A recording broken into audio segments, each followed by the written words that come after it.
Hello दोस्तों, welcome to CSC Jnanpith. तो शुरू करते हैं अपनी headline of the day series को, जो है आज 3 अगस्त और 4 अगस्त की। 3 अगस्त की कल नहीं हुई थी। वैसे बता दूं कि इस समय ज़्यादा न्यूज़ वगैरह आ नहीं रही है। न्यूज़ में वही चल रहा है, क्या चल रहा है, एक अमेरिका वाला, भारत और अमेरिका जो टैरिफ वाला मामला चल रहा है वो, और कुछ नेशनल न्यूज़ है। नेशनल न्यूज़ में जैसे संसद में क्या हंगामा चल रहा है उस विषय में ज़्यादा है। वैसे इस यूपीएससी के लिए ऐसा कोई न्यूज़ ज़्यादा आ नहीं रही है। ये अमेरिका वाला देख लेते हैं। तो अमेरिका में क्या, वही जो हमने देखा है कई दिनों से। पहले इसको देख लेते हैं ना। टैरिफ से भी ज़्यादा तनाव थोपते हैं ट्रम्प। टैरिफ तो दे ही रहे, लेकिन उससे ज़्यादा तनाव थोप रहे हैं। ये बाकी सब तो हमने देखा है, 25% टैरिफ लगा दिए हैं। सॉरी, 15 से भी, और जुर्माना लगाने की बात करें, ये सब हमने देख लिया। इसमें इन्होंने क्या बताया, जो ट्रम्प का क्वेश्चन है। एक चीज़ और बताना चाहूँगा, ये ट्रम्प है ना, अलग ही लेवल के आदमी है। क्यों अलग लेवल के आदमी, ये देखिए। ट्रम्प ने कहा है कि मैंने सुना है भारत रूस से तेल नहीं खरीदेगा। अच्छा है, मतलब ये ऐसे आदमी हैं जो खुद ब खुद सब चीज़ कर लेते हैं, खुद ब खुद सब चीज़ सुन लेते हैं। ये पहले सुन लिए थे कि भारत और पाकिस्तान के बीच में न्यूक्लियर हमले होने वाले हैं। पाकिस्तान न्यूक्लियर अटैक करने वाला है, भारत न्यूक्लियर अटैक करने वाला है। तो इन्होंने युद्ध विराम करवा दिया, कुछ भी सुन ले रहे हैं। ये अलग लेवल के आदमी हैं। इनके बारे में कहना ठीक है। अभी अब ये इन्होंने सुन लिया कि रूस के साथ भारत तेल नहीं खरीदेगा। फिर भारत ने अपना पक्ष साफ कहा कि नहीं, ऐसा नहीं, हम अपना रूस के साथ संबंध बना के रखेंगे। ये बाकी कुछ यहाँ पे डेटा है भारत रूस से। ये भारत का फिर स्टेटमेंट आया कि ऐसा नहीं है कि हम रूस के साथ अपना संबंध तोड़ रहे हैं, भारत के और रूस के संबंध पुराने हैं, तो वो जारी रहेंगे। ये लिखा है। ये तो वो हो गया। ये इनका विदेश मंत्रालय से आया है कि हमारे संबंध उसकी योग्यता पर आधारित होते हैं और उन्हें किसी भी तीसरे देश के नज़रिए से नहीं देखा जाएगा। अमेरिका के नज़रिए से नहीं देखा जाएगा। भारत रूस के संबंध जारी रहेंगे। और ये विदेश मंत्रालय से। भारत अपनी एनर्जी सिक्योरिटी ज़रूरतों के मुताबिक फैसला करता है। भारत इसमें ये बोला गया है कि भारत किसी के दबाव में नहीं आएगा। अमेरिका के राष्ट्रपति डोनाल्ड ट्रंप ये सुन लेंगे कि भारत नहीं खरीदेगा, तो ऐसा कुछ नहीं है, हम अपने अनुसार चलेंगे। और इसमें भी वही बात कही गई है कि ट्रंप ट्रंप को दो तीन बात में काटा गया है। किस बात में काटा गया है कि ट्रंप का एक स्टेटमेंट था। एक सेकंड, इसको थोड़ा छोटा कर लेते हैं। क्या स्टेटमेंट था कि मुझे परवाह नहीं कि भारत और रूस एक साथ क्या करते हैं, दोनों मिलकर अपनी मरी हुई अर्थव्यवस्था को गर्त में ले जा रहे हैं। इन्होंने भारत और रूस की अर्थव्यवस्था को मरी हुई अर्थव्यवस्था कहा। तो इन्होंने सवाल पूछा कि भारत की अर्थव्यवस्था 6% से ग्रोथ रेट बढ़ रही है। एक सेकेंड, सॉरी। हाँ, इन्होंने यहाँ पे बताया है कि भारत की 6%, 6.5% की अर्थव्यवस्था बढ़ रही थी। क्या ये मरी हुई अर्थव्यवस्था है, जो ट्रंप ने कह दिया। और ट्रंप ने एक चीज़ और कहा है कि हम तो पाकिस्तान के साथ मिलकर तेल भंडारण खोज रहे हैं। तो इन्होंने बोला कि पाकिस्तान में तेल भंडारण कहाँ है, ये बताइए। इन्होंने डायरेक्ट यहाँ पे क्वेश्चन किया है कि पाकिस्तान में तेल भंडारण ही कहाँ है। आप तो हमारे ऊपर दबाव बना रहे हैं, आप पाकिस्तान के साथ कुछ भी कर रहे हैं। ठीक है, खोज लीजिए, मिल जाए तो आपको पाकिस्तान में तेल भंडारण। ये बात थी। और एक चीज़ इन्होंने ये बताया कि ये सब भारत पे दबाव बनाने के लिए क्यों किया जा रहा है। एक मेजर कारण है कि विशाल बाजार। ट्रंप भारत का बाजार नहीं छोड़ना चाहता। किस लिए बाजार नहीं छोड़ना चाहता, क्योंकि भारत में युवा आबादी ज़्यादा है, भारत का बड़ा बाजार है। तो ये याद रखिएगा। बाकी इसमें वही चीज़ें हैं जो बता दिया है। ट्रंप की बातों को काटा गया है। एक दो तीन बात जो ट्रंप ने अभी दो तीन बातें कही है ना, उसके बारे में। बाकी हमने ऊपर मोटा मोटा देख लिया है, कुछ यहाँ पे देख लिया, कुछ यहाँ पे।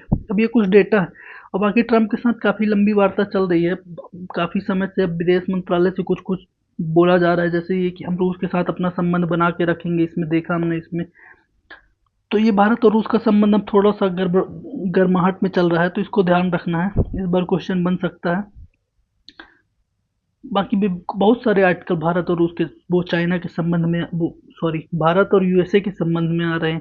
तो बहुत सारे आर्टिकल पढ़ने का वो नहीं है, एक बार पता रहना चाहिए क्या कैसे हो रहा है, तो चीज़ें समझ आ जाती है। वैसे हमें लगभग, अगर जो सीरीज फॉलो कर रहा हूँ उसके बहुत सारी चीज़ें आइडिया लग ही गया होगा, लेकिन मैंने पूरा लिख के ही बताया था क्या क्या कारण थे।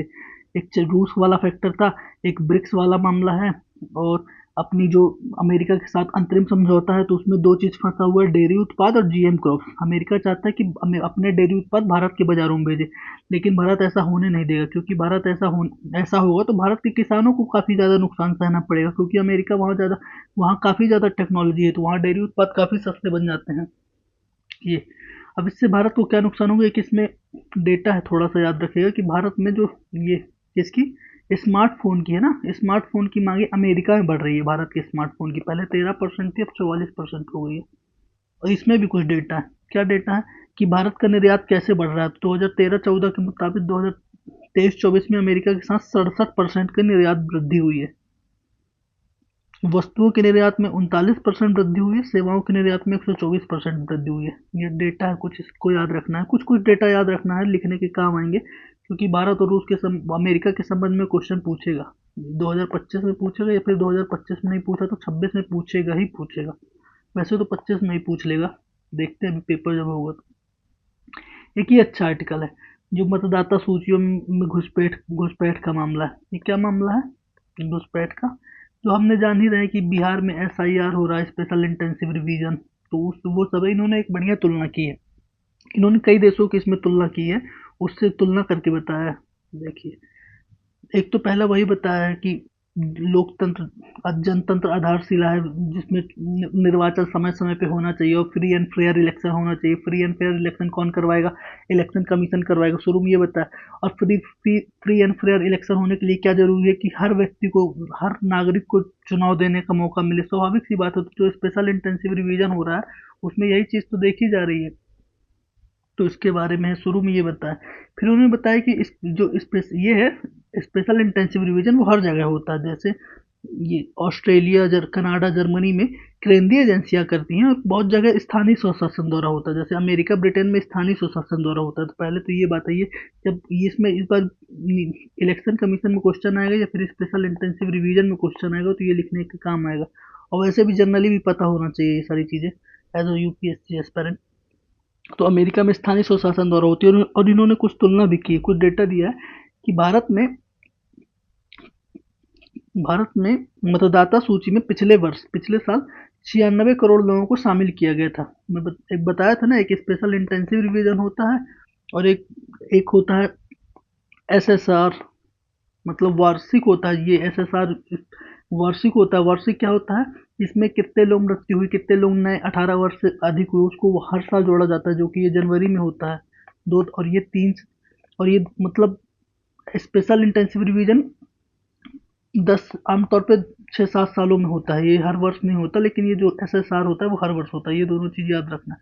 तो वही बताया कि जो पिछले साल का था उसमें 96 करोड़ लोगों को शामिल किया गया, ठीक है। लेकिन जो 18 साल से अधिक लोग थे, लेकिन वो केवल 91 करोड़ ही थे। तो ये जो 6000 जो 6 करोड़ लोग हैं, वो अधिक कैसे शामिल हो गए? 5 करोड़ लोग। इसका मतलब ये कि 5 करोड़ लोग अवैध रूप से नागरिक बन गए। इसके बारे में बताया। तो इन्होंने बोला ये सब क्यों हो रहा है? इसके 3 प्रमुख कारण दिए। क्या क्या कारण दिए? एक तो जनगणना। 15 वर्षों से जनगणना नहीं हुई, तो हमारे पास सही डेटा ही नहीं है कि कितने नागरिक हैं, कितने नहीं है। दूसरा कारण दिया है मतदाता सूची में ऐसे लोगों को शामिल होना जिनका निधन हो चुका। जो निधन हो चुका उनको भी शामिल कर लिया गया है, इस वजह से ये डेटा बढ़ गया है। 18 साल से ऊपर होने वाले 91 करोड़ हैं, लेकिन जो शामिल कर लिया गया है वो 96 करोड़। ये डेटा यूज कर सकते हैं। तो दूसरा कारण ये हो गया। तीसरा है अयोग या फर्जी घुसपैठियों को शामिल कर लिया गया है। ये 3 कारण स्पेशल रूप से बताए गए हैं। अब वही है, बिहार में मतदाता सूची में क्या क्या हो रहा है, ये बात है। इसमें 2-3 चीज़ अच्छी है, ये बताया गया है। जहाँ पे तुलना किया है वो सही है। एक तो जो विपक्ष का मुद्दा है वो इसमें काटा गया है, कि विपक्ष जो कह रहा है कि ये जो नागरिकता का प्रमाण पत्र है वो गृह मंत्रालय को देखना चाहिए, गृह मंत्रालय को देखना चाहिए, लेकिन ये चुनाव आयोग देख रहा है। तो इन्होंने बोला ऐसा नहीं, चुनाव आयोग का काम है कि नागरिकों की पहचान करके निर्वाचन करवाना। तो जब निर्वाचन करवाएंगे तो भाई नागरिकों की तो पहचान करना पड़ेगा ना। तो नागरिकों की पहचान करने के लिए कुछ तो डॉक्यूमेंट लेंगे ही, नहीं तो कैसे पता चलेगा कि कोई नागरिक है नहीं है। तो इन्होंने विपक्ष की बात यहाँ पे काट दी है। और दूसरी बात बोले कि ऐसा तो हर जगह होता है ना, कोई बड़ी बात तो नहीं। America, Britain, France, Germany, Australia, Canada, Japan, हर जगह होता है ना। नागरिकों को शामिल करना ही होगा। नागरिकों के लिए घुसपैठियों को तो अपन मतदाता का अधिकार नहीं दे सकते, उसकी बात कही है यहाँ पे। ये यहाँ पे तुलना कर के बताया गया।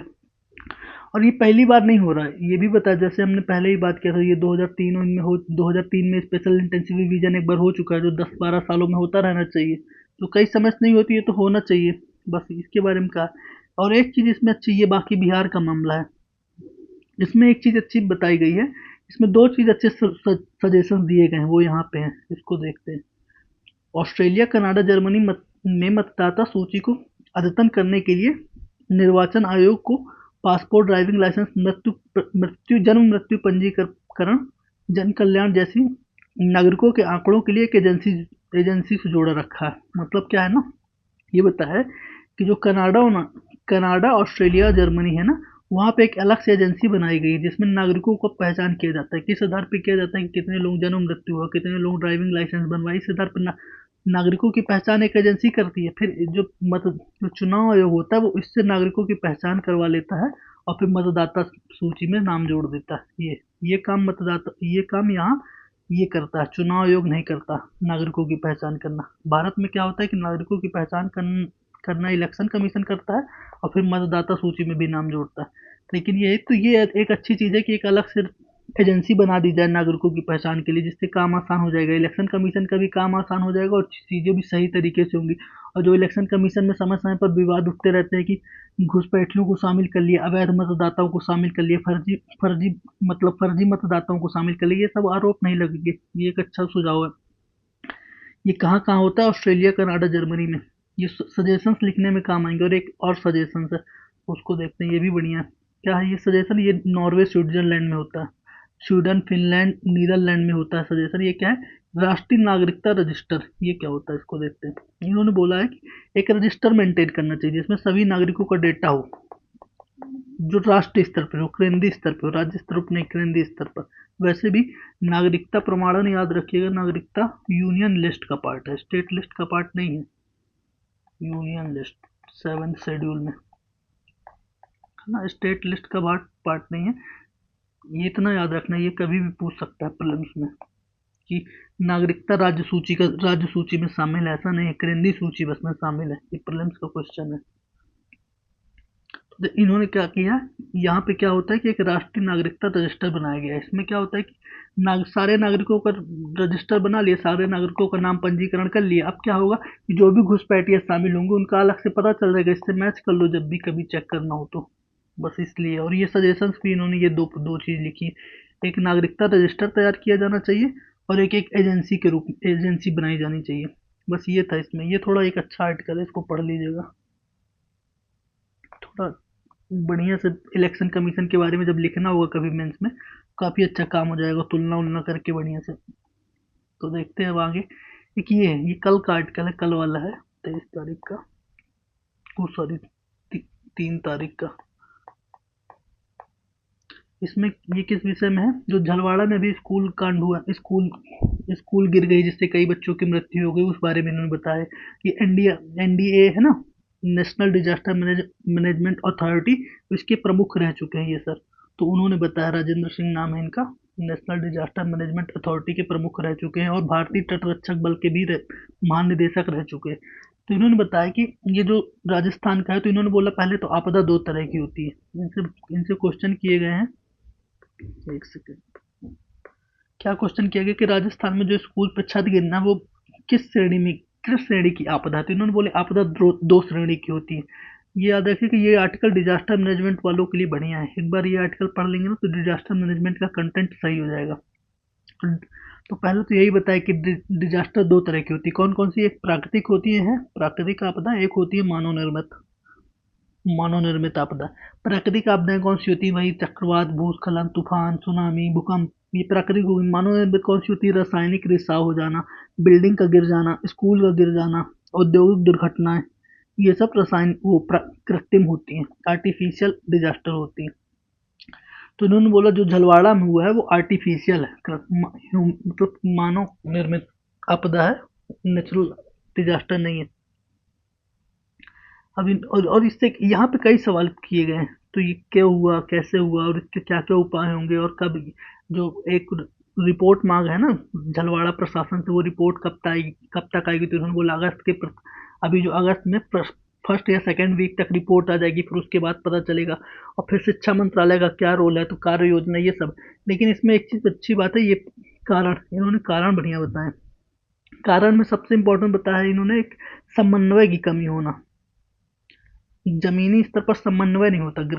काम तो बन जाता है, नीतियाँ बन जाती, पॉलिसी बन जाती हैं, नेशनल डिजास्टर मैनेजमेंट अथॉरिटी आ जाती है, ये सब होता है, लेकिन समन्वय नहीं हो पाता।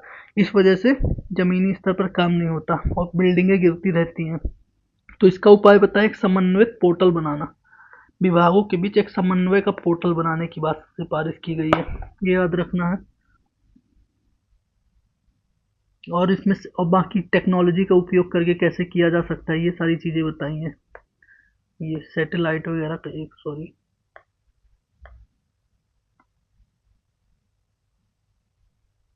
ये टेक्नोलॉजी का उपयोग करना, टेक्नोलॉजी, क्योंकि इन्होंने जो सवाल किया है, तो रूमनी घोष मैडम ने, उन्होंने पूछा है कि अब तो टेक्नोलॉजी से भारत, अब तो हर जगह पृथ्वी के हर कोने कोने में तक देखा जा सकता है, पहुंचा जा सकता है उपग्रह के माध्यम से। जैसे हमने देखा कि अभी कुछ समय पहले निसार भी सैटेलाइट गई है, तो इन्होंने बोला हाँ ये बात तो सही है कि टेक्नोलॉजी का उपयोग करके काफ़ी ज़्यादा चीज़ें की जा सकती है। और प्रधानमंत्री जी ने अभी पिछली गवर्निंग काउंसिल में प्रधानमंत्री जी ने भी कहा था कि अब डिजास्टर मैनेजमेंट के लिए एआई और इंटरनेट ऑफ थिंग्स का उपयोग करेंगे, जिससे क्या होगा कि डिजास्टर की संभावनाएं और अर्ली वार्निंग सिस्टम तुरंत पता चल जाएगा, तो डिजास्टर कहाँ होनी है ये पता चल जाएगा, जिससे निकलना आसान हो जाएगा। बस इसी के बारे में कहा गया। और एक ये डिजास्टर मैनेजमेंट का, यहाँ पे डिजास्टर मैनेजमेंट की पूरी हिस्ट्री बताई गई है कि भारत में कई भूकंप आए, जैसे 2001 में भुज में आया, फिर 2004 में सुनामी आई, फिर उसके बाद 2005 में डिजास्टर मैनेजमेंट एक्ट आया, national disaster management act, disaster management act 2005 में आया। फिर सरकार ने फिर 2007 में नेशनल डिजास्टर रिस्पांस फोर्स बनाया, एनडीआरएफ जिसको कहते हैं, 2007 में बनाया। फिर उसके बाद जिसमें 18,000 के लगभग सुरक्षाकर्मी अभी अभी काम करते हैं। फिर 2008 में ये पूरा इतिहास बताया है कैसे क्या हुआ। 2015 में सेंडाई फ्रेमवर्क आया, जिसमें याद होगा 15 साल का लक्ष्य रखा गया था 2015 से 30 तक के लिए। इसके बाद 2016 में भारत ने कार्य योजना बनाया था। ये सारा पूरा इतिहास बताया गया इसमें भारत का डिजास्टर मैनेजमेंट का। तो डिजास्टर मैनेजमेंट के लिए आर्टिकल बढ़िया है, देख लीजिएगा इसको भी। इसमें भी स्टार लगा दे रहा हूँ, पीडीएफ मिल जाएगी यहाँ टेलीग्राम पे, तो वहाँ जाके देख लीजिएगा। ये टेलीग्राम ज्वाइन कर लीजिए, फिर ये सब ज्ञानपीठ_CSE। तो मिलते हैं फिर अभी किसी और वीडियो में, अभी के लिए इतना ही था। तो थैंक यू। अगर चीज़ें पसंद आए तो लाइक शेयर